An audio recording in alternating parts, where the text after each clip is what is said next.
Hello everyone, and welcome back to the Fluctus channel.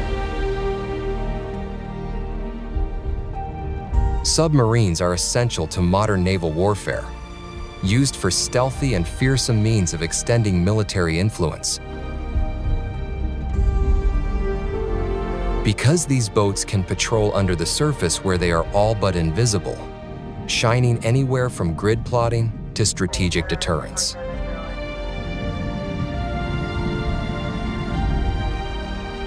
Submarines are armed with some of the most advanced sonar and communication systems in existence and can track enemy ships for hundreds or thousands of miles away without them having any clue what's happening.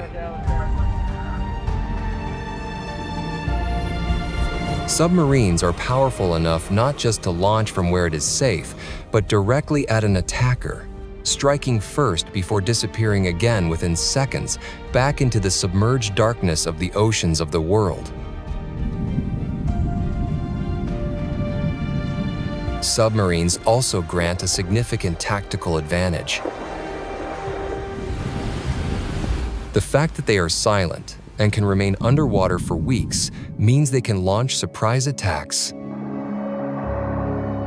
as well as escape any countermeasures. Submarines can also deploy nuclear or conventional weapons, including ballistic missiles, which can strike targets thousands of miles away.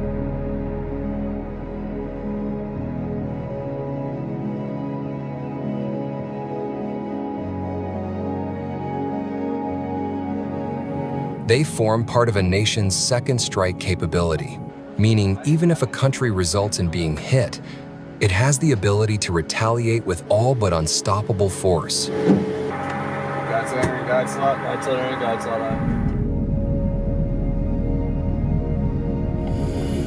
This is in addition to the capability of submarines to perform clandestine tasks, such as inserting special forces into enemy territory or laying mines and conducting surveillance in hostile waters.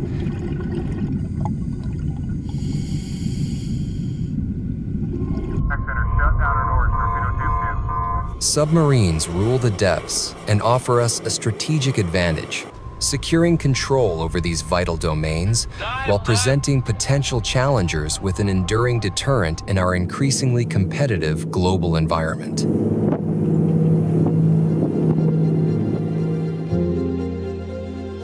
Life on a nuclear sub like the USS New Mexico consists of several key departments, all critical to keeping that ship sailing.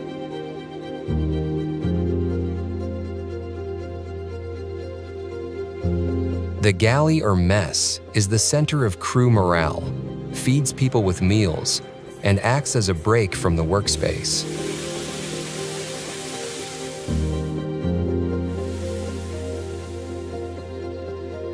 We serve about 130 meals per day, and today you guys are here with us on Burger Day, also known as Field Day, so we have chocolate chip cookies for today. We've already been eating them, so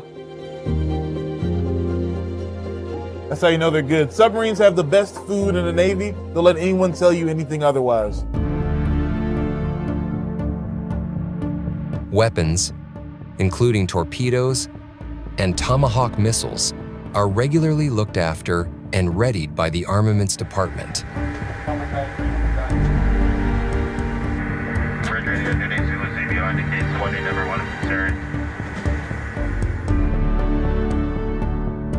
The maintenance is responsible for ensuring all systems, such as propulsion and those to control the environment, are running correctly and repairs when required.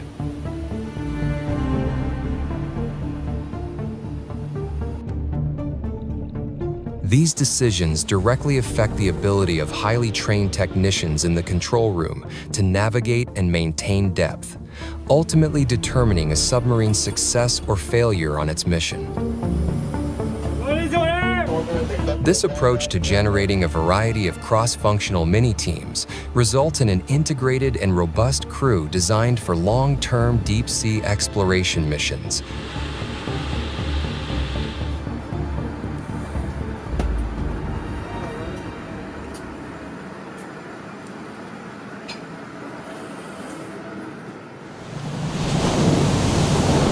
From the day-to-day operations aboard a nuclear submarine, it's essential to delve into the very foundation and function of these maritime leviathans.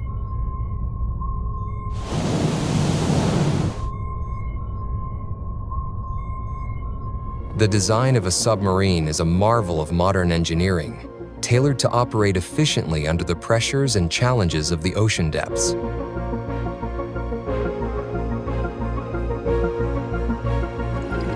The concept of a self-contained vessel underneath the sea has already been in the human imagination for centuries. In order to travel underwater, submarines must function by adhering to some key laws of nature, including Archimedes' principle for buoyancy and Boyle's law.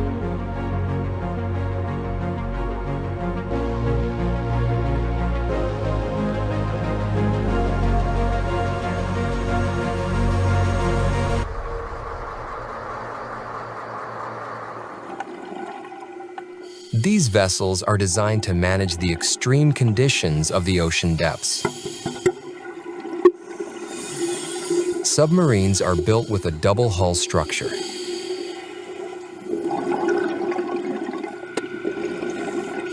The outer hull leads to its streamlined design, and inside there is a thick pressure hull that provides protection for submariners from high underwater pressures and cold temperatures. Stretching between these hulls are ballast tanks, necessary for maintaining the submarine's buoyancy so it can either dive or surface at its discretion.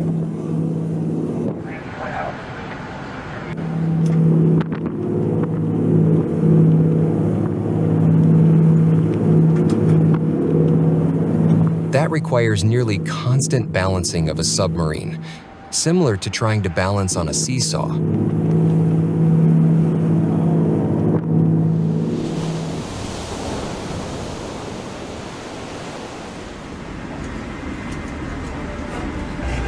To stay level, the crew must keep adjusting these weights manually.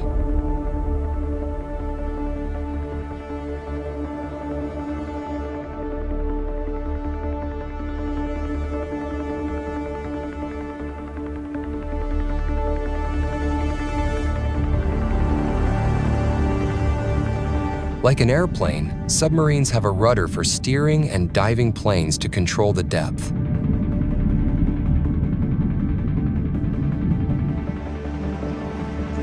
Newer submarines, like the advanced Virginia-class sub recently developed by General Dynamics, also feature extra bow plane control surfaces at many speeds.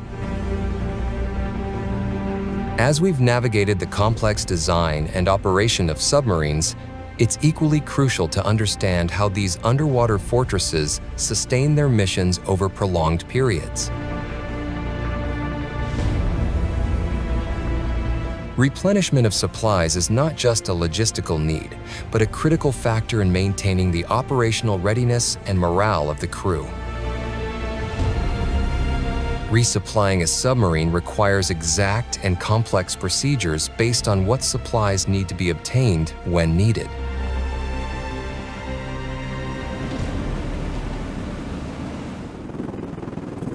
Helicopters deliver lighter items like food, medical supplies, or parts to subs that partially surface. A quick operation ensues, and the crew collects these packages from the top of the submarine to reduce exposure. On the other hand, heavier or bulk supplies need torsion of a more vigorous approach. Cargo aircraft, like C-17, fly over to the location she's at and drop things into the ocean for her. I'll let you thirds, rifle rudder. Built to float, these packages are then collected up by a small team in a rigid-hulled, inflatable boat, RHIB, meaning the submarine can remain stocked with essentials like fuel and food, or her mission-essential crew.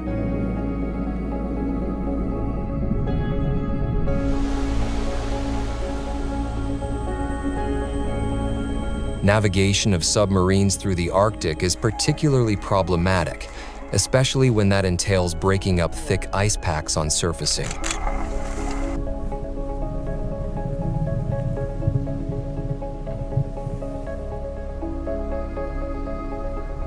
Submarines fitted for Arctic operation can come through ice, occasionally surfacing only with a visible sail tower, like in the image above.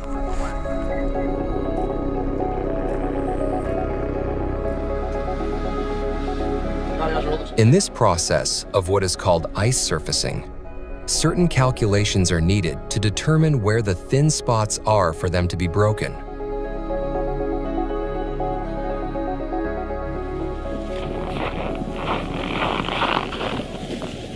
The poured sails from these submarines are reinforced for this, as they were designed to punch through ice.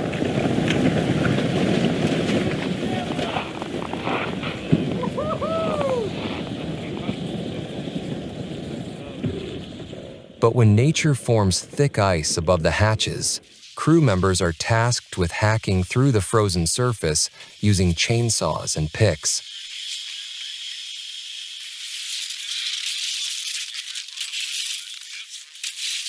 Its importance goes beyond just crew access, as it is the point at which supplies will be exchanged. So, as said before, any gear protecting against cold weather would have also to be provided for all of them.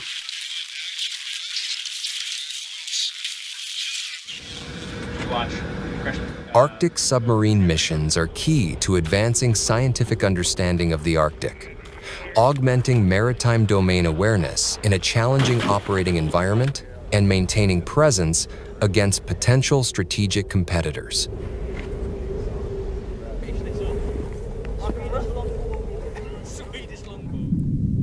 Submarines use advanced sonar systems, which have been modified to function in the extreme environment of this eerily silent and dark world. They frequently participate in specialized exercises such as ISEX, which is conducted by navies to improve their skills for ice-covered waters. The exercises improve the submarine's scientific and security missions, typifying how design and operations are necessary in.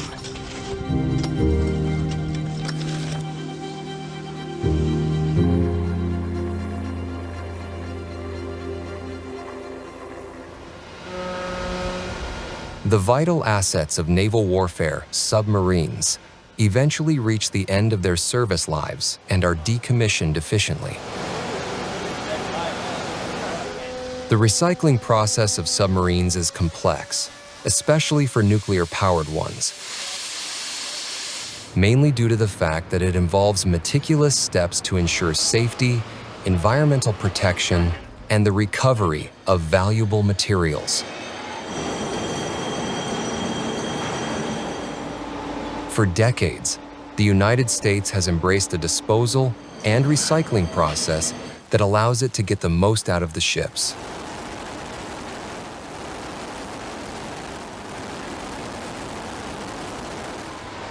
The process consists of defueling and decommissioning, and if applicable, nuclear reactor disposal.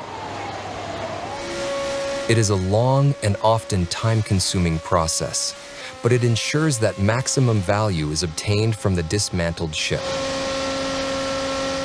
The Benjamin Franklin-class ballistic mission submarine, known as the USS James K. Polk, was decommissioned in 1999 after more than 3 decades of service.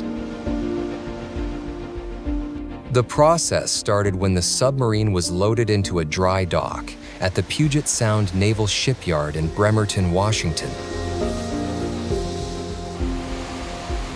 A dry dock is a long man-made canal that can be flooded or drained to provide workers access to all parts of a ship's hull.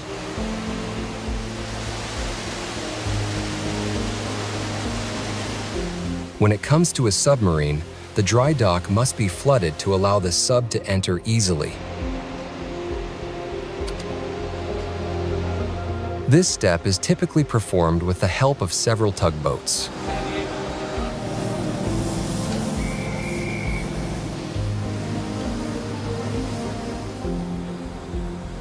Once in place, the gate of the dry dock is sealed, and the water is pumped out again.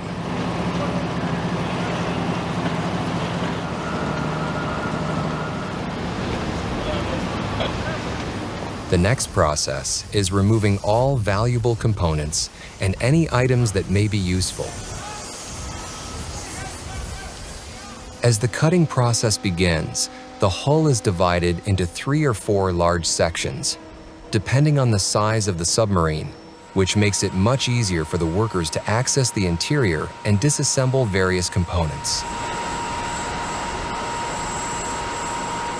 Throughout this process, the submarine sits on a set of rails at the bottom of the dry dock, making it easier for the crews to access areas under the submarine if necessary. The hull and the interior are slowly dismantled piece by piece. Due to the massive size and weight of the materials being dealt with, it is important to make sure each component is supported by heavy-duty pulley and chain systems during the dismantling process.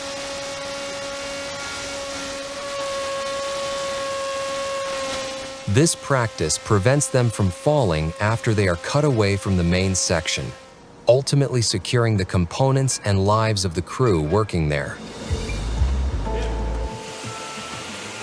Since the beginning of shipyards, heavy lifting cranes have played a vital role in both developing and dismantling ships. Even when the ship is cut apart, each component of the vessel can still weigh thousands of pounds, which can only be moved with the help of a crane hanging hundreds of feet in the air. The crane operator communicates with the crew on the ground while moving each component deliberately, as one wrong move could send it falling. This will not only risk the lives of the workers below, but also jeopardize the component.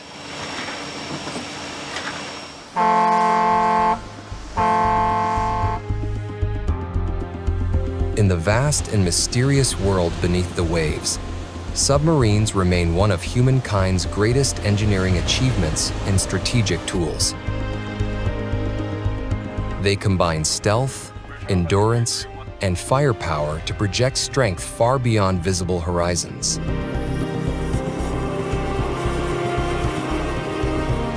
From their intricate double-hull construction to their ability to operate under crushing pressure and in complete silence, submarines represent the pinnacle of maritime design. That's the end of this video. I hope you enjoyed it. Make sure to subscribe to this channel so you don't miss any of our new content. See you next time.